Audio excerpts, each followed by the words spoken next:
Hi hello வணக்கம் நண்பர்களே. இன்றைக்கி நம்ம என்ன பார்க்க போகிறோம்னா டிஎன்பிசி குரூப் எக்ஸாமுக்கு ப்ரிப்பேர் பண்ணுறதுல சொல் இலக்கணம் அதை பற்றி பார்க்க போகிறோம். 4 வகை சொற்கள் இலக்கண அடிப்படையில் சொற்கள் 4 வகைப்படும். அது 1 பெயர் சொல், 2 வினைச்சொல், 3 இடைச்சொல், 4 உரிச்சொல். அதுக்கடுத்து வழக்கு 2 வகைப்படும். என்னென்ன வழக்குனா இயல்பு வழக்கு, தகுதி வழக்கு. இயல்பு வழக்கு 3 வகைப்படும். அது என்னென்னா இலக்கணமுடையது, இலக்கண போலி, 3 மருவு. தகுதி வழக்கு அது 3 வகைப்படும்.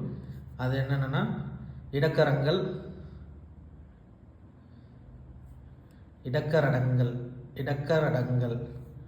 மங்களம், குழுவுக்குறி. இடக்கரங்கள், மங்களம், குழுவுக்குறி.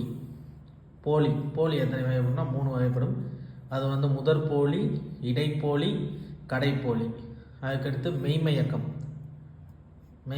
2 வகைப்படும். அது உடல்நிலை மெய்மயக்கம், வேற்றுநிலை மெய்மயக்கம். அவ்வளோதான் நண்பர்களே. இதை தெரிஞ்சு வச்சுக்கிட்டிங்கன்னா இதிலேருந்து 1 மார்க் கொஸ்டின் கேட்குறதுக்கு வாய்ப்பு இருக்குது.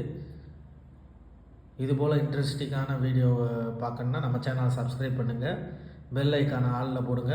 அடுத்தடுத்து தொடர்ந்து வீடியோ போடுறது உங்களுக்கு நோட்டிஃபிகேஷனில் காமிக்கும். நம்ம சேனலை சப்ஸ்கிரைப் பண்ணுங்கள், லைக் பண்ணிக்கோங்க, கமெண்ட் பண்ணுங்கள். நன்றி, வணக்கம்.